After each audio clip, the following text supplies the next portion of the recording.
This is the Realty Classroom Podcast, episode number 151. Stop falling down the rabbit hole. Are you a real estate agent with an entrepreneurial spirit who wants to turn your job into a business without sacrificing your lifestyle, but you just can't seem to find the right plan or any plan to help you get there? Well, then, hey, you are definitely in the right place. I'm Danny Griffin, the founder of the Realty Classroom and the host of this podcast. Now, to help you take immediate action to get started in the right direction, I've created a free strategic plan for you that's waiting at freeagentgift.com. That's freeagentgift.com. Get over there, get yourself a copy. All right, let's talk about this here. Stop falling down the rabbit hole. What are we talking about? Well, the rabbit hole of micro thinking or microeconomics or little minutia, sweating the little things. Don't get me wrong, there's definitely a place for them. But the problem is we're defaulting to it too much on a regular basis. We're getting paralyzed and we're not seeing the business for its entirety. So let me go down my list here today. The first issue is that your creativity, your desire to be creative is blinding you to the big picture. So what happens is when we and I've learned this as a small business person over the years, is that we think that just because we know how to sell a house, that's where we start. We start trying to just sell somebody to let us sell their house, or we try to grab somebody by the neck and we bring them out to buy a house. And proverbially, he said, right? Metaphorically, I don't mean physically. I mean, that's what we do. We're all over people, and prospects pursued run away. And then we're wondering, why don't we have a business? Because we're just down in that micro. So we don't get up above the assembly line. We don't walk up in that glass room with the image of Henry Ford next to us, thinking as we look down, how does this business really work? If I'm going to turn my job into a business, I say at the beginning of every podcast, if you have this entrepreneurial spirit or mind, and you want to go from having it be a job that you work it like a job into an actual business, you have to get up above it. And you have to see the big picture. And when you get up above businesses, there are certain immutable laws, meaning they're unbendable. Things work a certain way. In ours, you have to do some sort of a marketing that leads you to effort, that leads you to an opportunity to convert those people that you meet into clients, that eventually leads to a closing opportunity and then creates a past client community for you to develop and build and grow your business and accelerate it. That's it. Really, that's it. And that's all it takes is seconds to get up above it. But we're just so micro. We don't want to hear any of that. And it feels like so much work. And we just quit. And our tired little animal brain that wants instant gratification just shuts down and we start sucking our proverbial thumb. That's what we do. Because we just feel like, well, that doesn't apply to me. And I'm just a salesperson. And now I want to get down in here. And if I do the open house this particular way, worse, if I get on the internet and I do my social media this way. And so all of a sudden we start to get creative and we get sucked up in this world that we live in now, which is definitely creative. A lot of fun things to do online.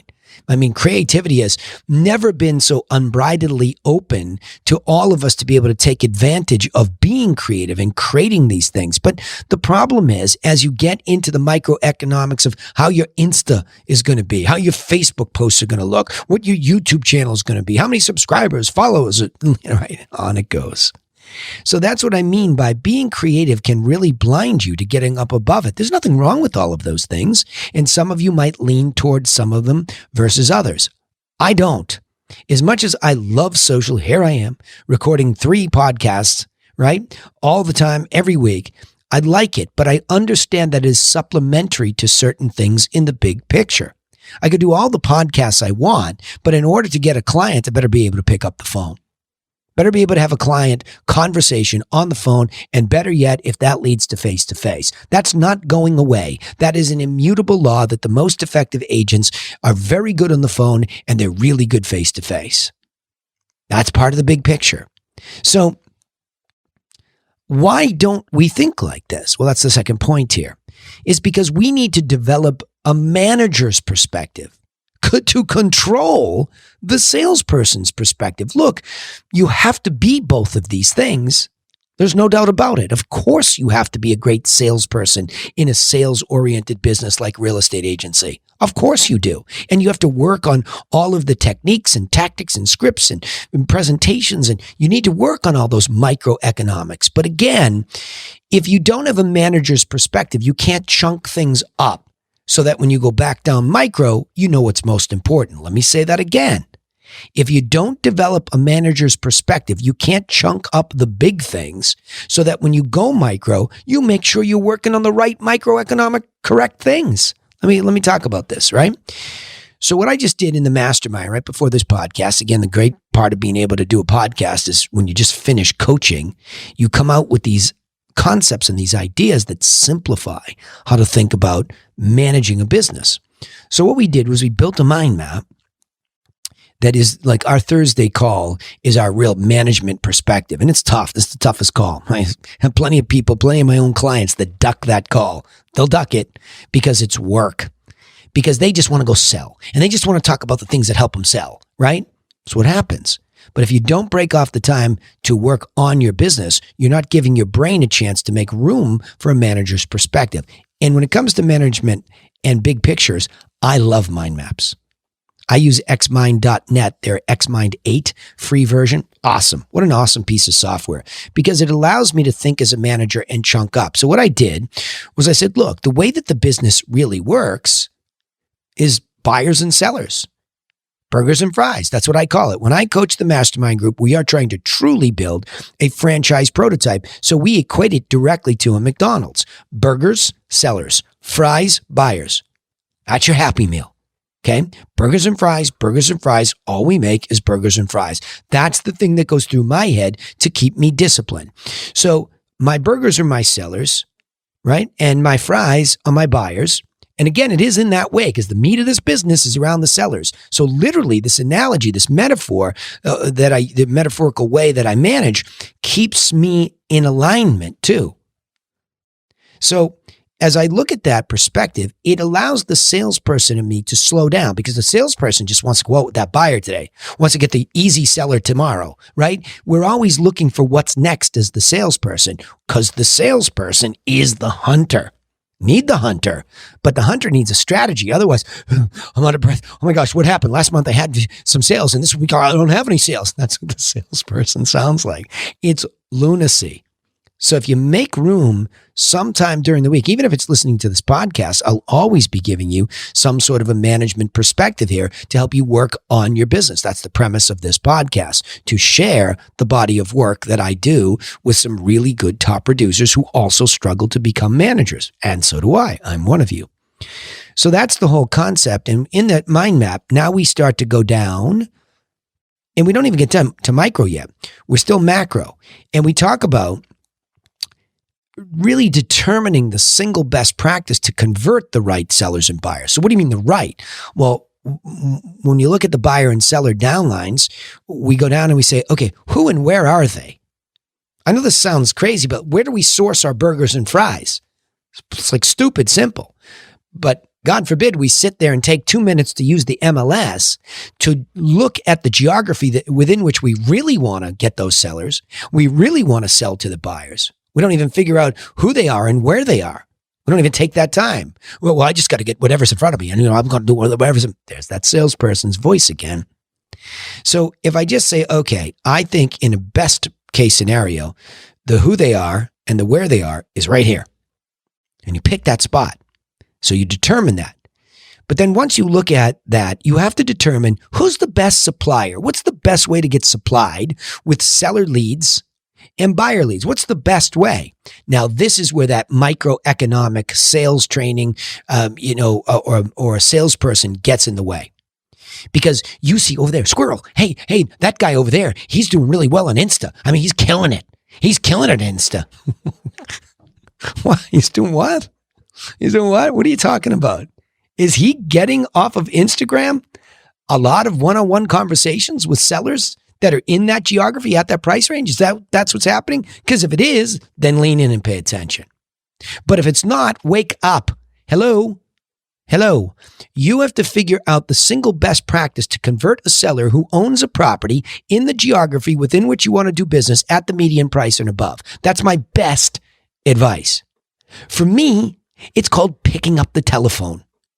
For me, that's also called telemarketing. There is no doubt about it that the fastest path to having a conversation with a seller who owns a property in the geography within which you want to do business at the median price and above is to get their telephone number, pick up the phone, and make an offer.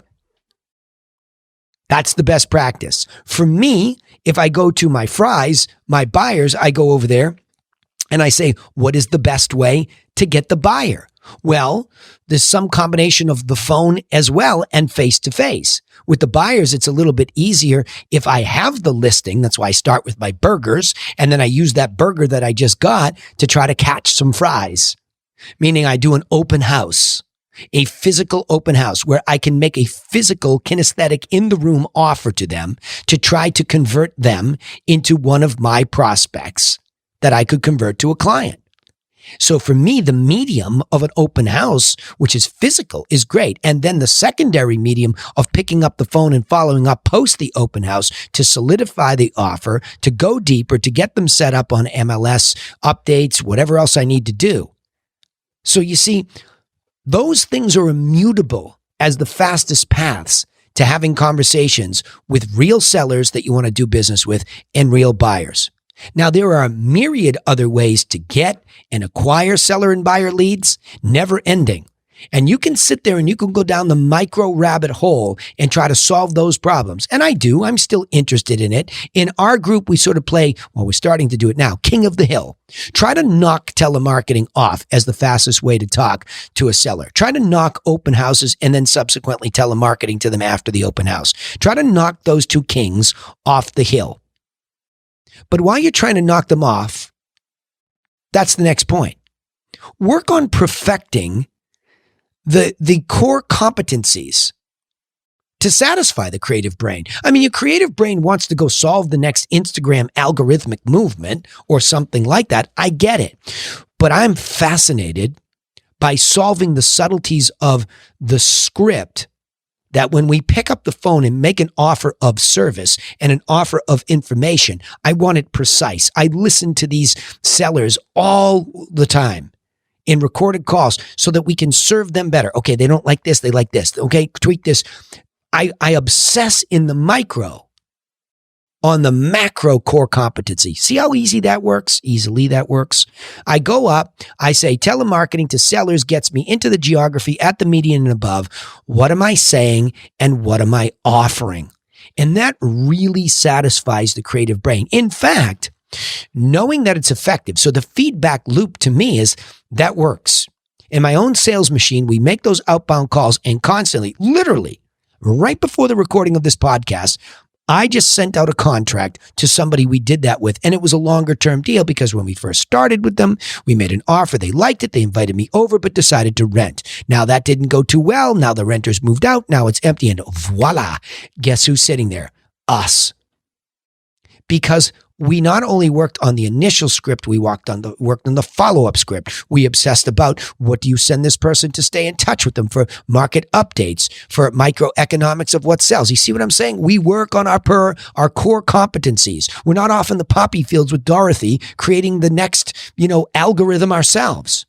We're sticking to the basics. We put the big rocks in the jar, and then we play King of the Hill. Say, okay, we did a good job this week. Anything else we can try? Do we want to try a lead gen, on the internet to ask for home evaluations? Is that even worth the while? Or do we go get another telemarketer, which is what I did.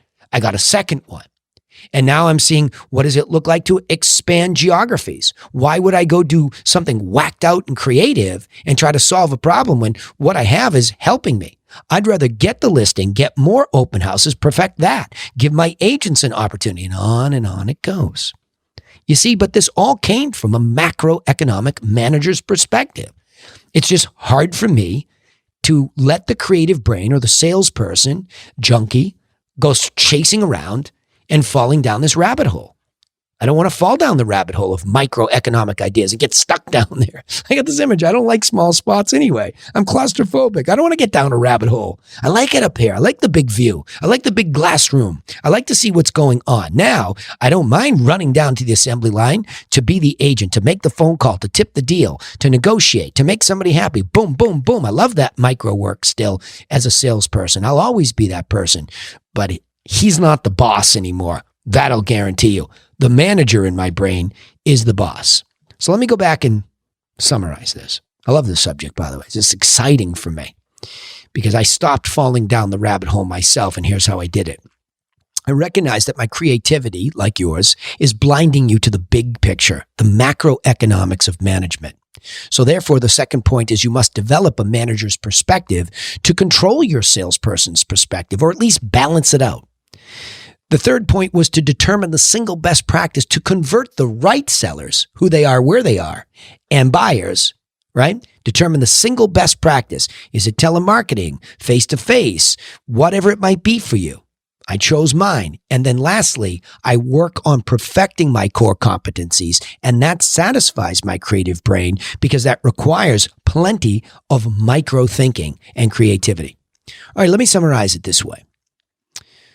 When you approach the real estate business with a salesperson's perspective, you tend to see the micro steps that you perceive will help you.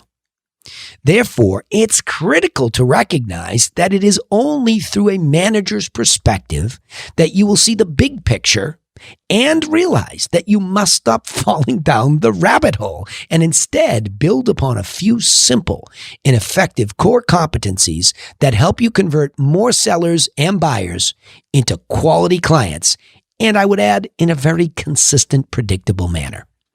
All right, remember now you can take immediate action to get started developing this manager's perspective, he said, with a copy of our free agent plan that's waiting for you at freeagentgift.com. And again, it is a macroeconomic overview of the business. Go get it, freeagentgift.com. Also, don't forget, please subscribe to this podcast on iTunes, Spotify, or wherever you listen. We'd also love to hear from you, so please comment on our post so that way we know what your biggest challenges are and we can deal with them here on the podcast. Thanks for listening, but remember, I sign off the same way every time. Nobody is coming for you, so go get to work on your business, and we will see you in the next episode to help you do just that. Thanks again.